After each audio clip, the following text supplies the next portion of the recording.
The teachable moment that I got from this episode was, of course, was highlighted during the scene with Cullen and Lady Crane, was to accept things as it is, leave the past behind, and continue to move forward. Because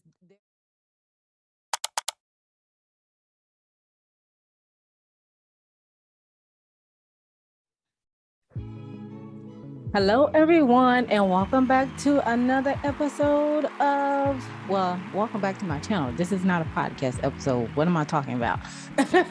Anyways, welcome back to my channel. I am Melinda J, and I am here to do another review of the continuation of the Bridgerton series of on Netflix for season 2. So I left off on I already produced out episode 3 review, so feel free to check that out, and they'll be in the description below. So yeah, let's go on into it. Okay, so this is episode 4 and it's called Victory, and we left off where Anthony did not propose to Edwina at the dinner. So as of this episode, it starts out with the annual Bridgerton Brawl, and it's called Hearts and Flowers. And if you see me looking away, I'm looking at my notes at all, so I can stay on task. All right. So yes, this is the annual Bridgerton Ball where the whole country comes, and is another networking event, in my opinion. But it was called Hearts and Flowers, and it's out in the country at the Bridgerton's Aubrey Hall mansion. And in this little clip where the folks was going into the was gaining entry into the event, they were in a traffic jam. Can you all imagine being in a traffic jam in a carriage, and it's hot, and of course you're wearing all this material, a corset, poofy dresses, your hat, your hair is up to the 9. Like, just imagine you being in that predicament, and you're like grabbing your fan here, and you're trying to stay cool in amongst of the heat. So yes, I was like, oh my gosh, I can only imagine the folks then when it was super hot, and you have all this material on, trying to dress and impress. But anyways, the annual ball is held, and of course the head Viscountess, Lady Bridgerton, she's still trying to get her daughter another suitor for her to be able to match with her, so she can be able to marry and be married, happy wife, happy life type of thing. However, Louise still is not having it. She's still trying to unmask Lady Whistledown, just like how the Queen is. And during this event, this is where Edwina wants Kate to get to know the Viscount Anthony a little bit better, so it'll be a lot more easier for him to propose to her, because she already mentioned it before that she needs her sister's blessing in order to continue marrying the Viscount, even though she has the willpower to make her own decisions, but she's still in that naive stage. She hasn't necessarily got the gist of what's really going on behind the scenes.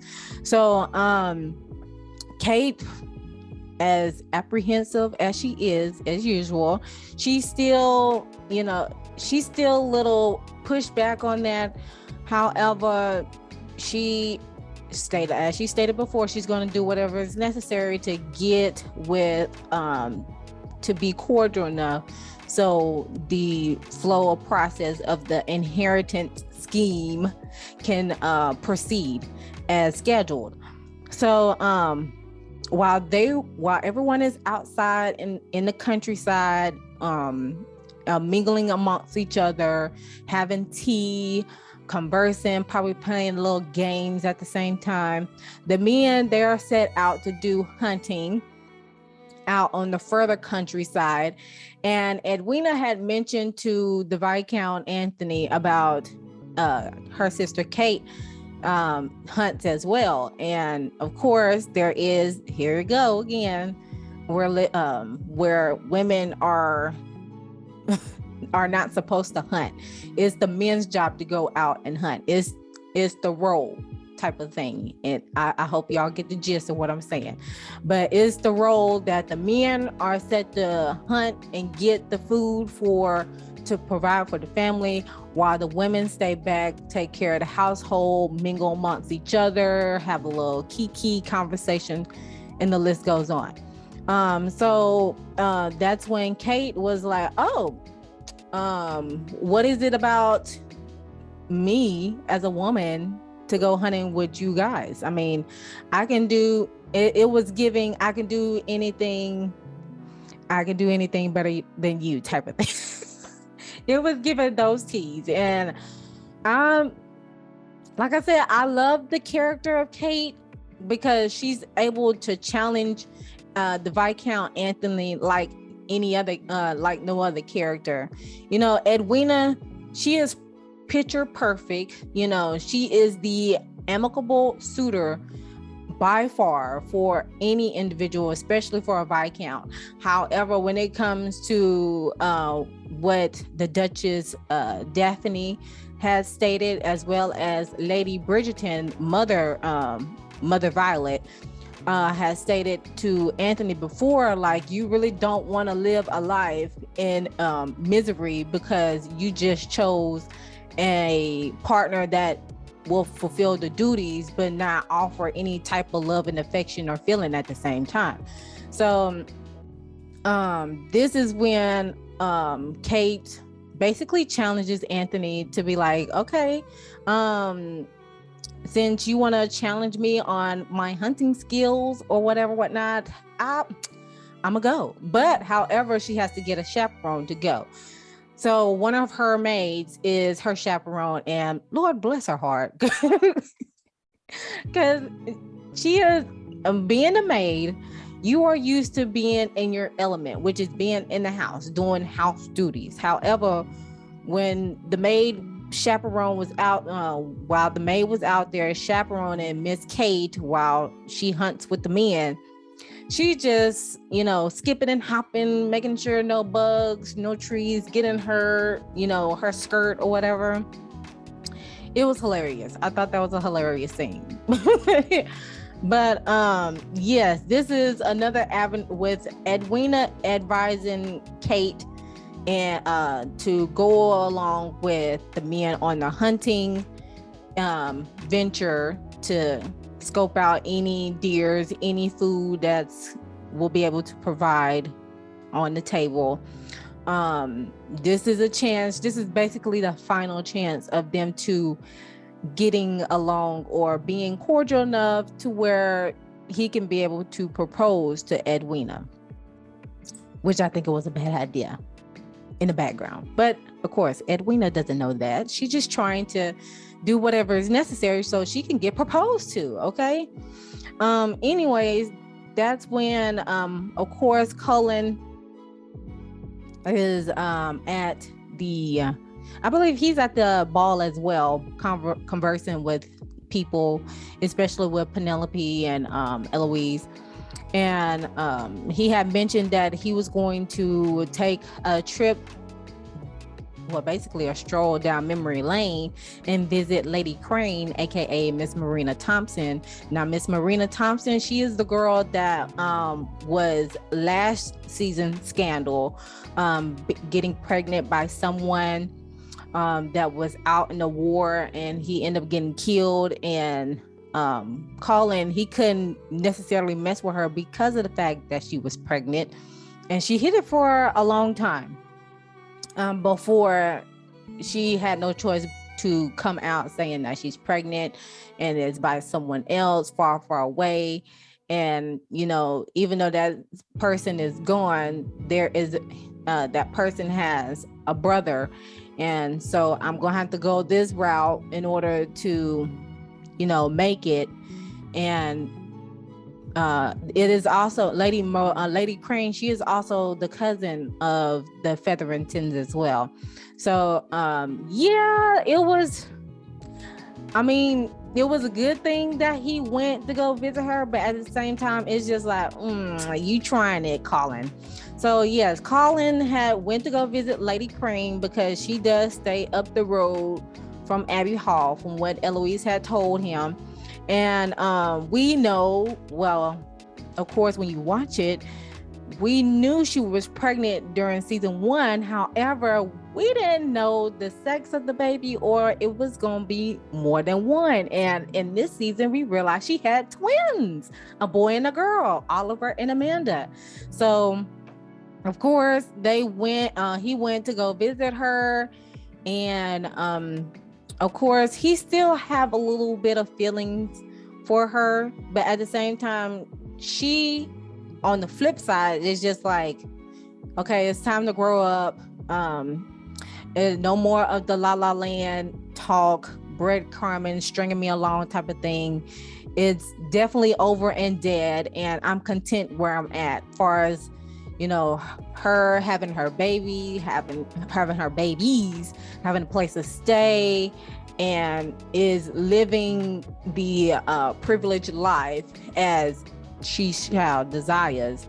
Even though she has mentioned to him that mentioned to Colin that her and Philip don't have that attraction like that. They don't have that feeling towards each other like she did with his brother. However, she is content. She's able to live a privileged life. And so that's when Colin was slightly trying to challenge her, like, don't you really wish that, do you still have feelings for me? Is there still room for me? And she was telling Colin, like, dude, like, grow up. It's over with. And this is the teachable moment here. This is the life gem when it comes to that situation. Colin visiting Lady Crane, hoping that there's a little room for him to, come into their lives and stuff like that. Even though he was stringing her along most of the time due to either society standards or the fact that she was, pregnant. And that's a whole nother scandal in itself, because if you marry someone that is not with status or has a clean record, then you can consider your reputation and your legacy tarnished at that point. And you can only hope that you will have a offspring that will reverse what has been, done in the past. So basically, all in a nutshell, she was like, okay, it's definitely too late. And this is going to be the teachable moment here in this scenario. 1, it is too late. 2, because of society standards and third party individuals were involved, meaning you could say Penelope was involved with the quarrel. Lady Featherington, she had her hands in it as well, trying to destroy her letters. And she kept the letters. She ain't necessarily destroyed. She kept the letters from Marina, aka Lady Crane, before she found those letters. And there was also some other individuals that were getting in the way of her happiness. But definitely, it was definitely third parties involved that prevented Colin and Marina to live the life that they want. And then also the fact that she basically told him, you need to accept things for what it is, because the past is past, and leave it there. And you need to pay attention to the people who are in front of you that actually love and care about you, because that's what keeps you going, and not some fantasy living in La La Land type of thing. It's, of course, focus on what is in front of you. Stop being greedy, basically. And sometimes the grass is not greener on the other side. So I was proud of Lady Crane when she, she set them straight, because you're basically playing with people's lives when it comes to that. And even though you can tell that she was content, but there was still a little bit of underlying feelings in there. But of course, when you're a parent, or when you've gotten over what has transpired in the past, you do have to accept things for what it is and move on. So I was very proud of Lady Crane standing, not only standing up for herself, but also calling off, like, dude, get over it. It's time to move on. You're too late. As Ursula said, you're too late, Ariel. Anyways, along in this episode, we have Lady Featherington still scheming to secure the bag, basically. Because as I mentioned in previous video, once the new Lord Featherin, Jack is his name to be exact, if he marries someone that is not within the family, but definitely if he marries someone, then that woman will move into the house with him, and that causes Lady Featherington, Portia Featherington, okay, it will cause her and Prudence as well as Penelope to move out, and they will have to find their own place because there's a whole nother household being established. So this is where she schemed to have her daughter go to the orangery. And of course, she told Lord Featherington that another, I think his name was Lord Fife, there's an urgent situation that he wants to discuss, business matters, yada, yada, yada. And this is when he was talking to Griselda, one of the wealthy women in the area, that he was really trying to get to propose to, because if he already knows that the Featherington house the clan is broke, he already knows that because he runs the books, he runs the accounts, and his goal was to propose to Griselda, so they would get married into wealth. And of course, the Featherington household will be, of course, reignited with financial gain. However, with Portia and her scheming butt, she was like, so-and-so is needing some business inquiry information. It seems urgent in the orangery, and he needs you there now. So he goes there, and he finds out it was Prudence there and not Lord Fife.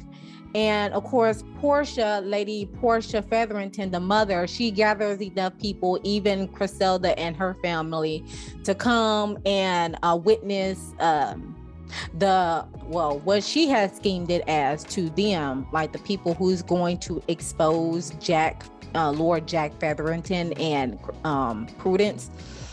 What she gave the idea of, okay, I have came across this extravagant orangery, and we're about to experience some smells and fragrances, and I thought it was wonderful. I just had to show it to y'all.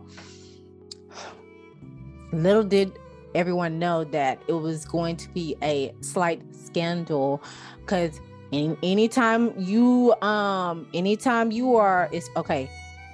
Imagine me being in the orangery and I'm not chaperoned by anybody, okay? And if a group of people come up, or just a couple of people, probably four at the most, that witness what has transpired, basically what has happened to Daphne last year, of Anthony, catching her and the Duke of Hastings kissing in the garden, basically that she was not chaperoned.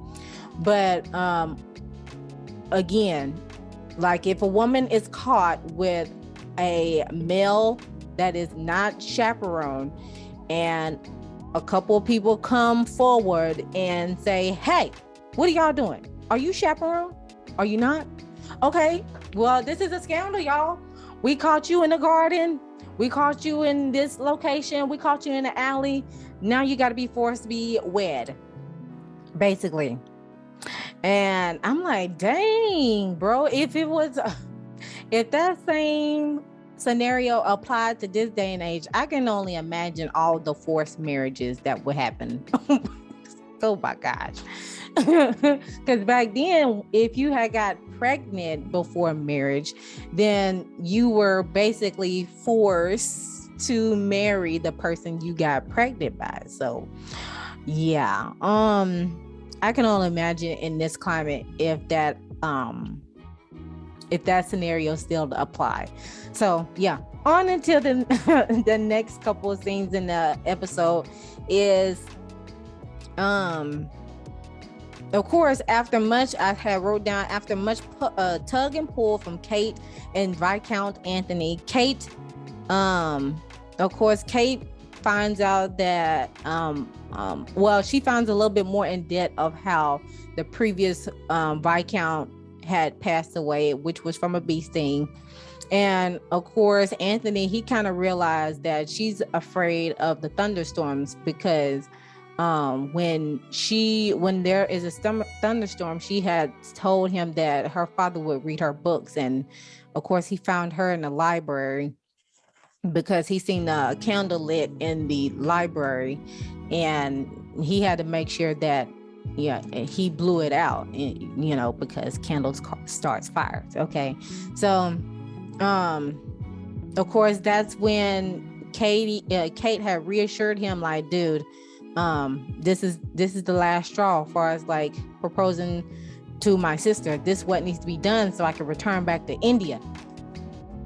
And of course, by the end of the episode, when everyone was leaving out to go back home, that's when the Viscount finally proposed to Miss Edwina. Of course, Penelope, aka Lady Whistledown, knows about it and writes it in the gossip paper because she basically witnessed what happened. But I found it quite strange in that proposal of Lady Bridgerton and Daphne looking at each other like, I don't know about this arrangement, but we gonna go along with it because at least you proposed to somebody. That was your end goal, right? So the teachable moment that I got from this episode was, of course, was highlighted during the scene with Cullen and Lady Crane, was to accept things as it is, leave the past behind, and continue to move forward, because there's no reason to keep breadcrumbing somebody and playing with their feelings. And of course, that leaves you still wondering why or what ifs in the end. So yeah, that's what I took away from this episode. And of course, that is all that I have for you guys right now. I kept it short as possible because I told y'all the last one was going to be long. So please go check out the previous episode 3, about my analysis, breakdown, and the teachable moments from that episode. And of course, go ahead and like the video. Tell me what parts were interesting for you in this episode, as well as go ahead and subscribe to the YouTube channel if you haven't done so already, and hit the notification bell so you'll know the next time I upload a video. And stick around because I'm reviewing the next episode, which is episode 5, and I'll see you then. Bye, guys.